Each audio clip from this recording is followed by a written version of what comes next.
বারুইপুরে ধর্ষণ কাণ্ডে অভিযুক্ত প্রভাস মণ্ডলকে পুলিশ এনকাউন্টার করেছে। কারণ তিনি পালানোর চেষ্টা করেছে, তাই পুলিশ এনকাউন্টার করে দিয়েছে।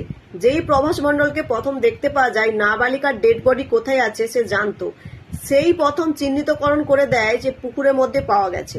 শুধু তাই নয়, নাবালিকার সাথে কারা ধর্ষণ করেছে, কিভাবে যুক্ত আছে সে প্রকাশ্যে নামগুলোও বলে দেয়। আনন্দ, পরেশ, রাজু, এই যে নামগুলো পরিষ্কার করে সে বলে দেয় এবং তাকে পুলিশ গ্রেপ্তার করে এবং সে পরে পালানোর চেষ্টা করলে পুলিশ তাকে এনকাউন্টার করে দেয়। কিন্তু কথাটা হচ্ছে, সেই নাবালিকার সাথে যারা এই একটা ছোট্ট বাচ্চার সাথে যেভাবে নোংরামো করেছে, ধর্ষণ করেছে, তাকে অচৈতন্য অবস্থায় বস্তায় বন্দি করে পুকুরে ফেলে দিয়েছে, সেই সমস্ত অপরাধীদেরও চরম শাস্তি চাই। প্রভাস মণ্ডল এনকাউন্টার হয়েছে, কিন্তু যারা করেছে মেয়েটার সাথে তাদেরও চরম শাস্তি চাই, তাদের চরম শাস্তি দেখতেও চাই। ধর্ষক তো ধর্ষকই, ধর্ষকের কোনো ক্ষমা হতে পারে না।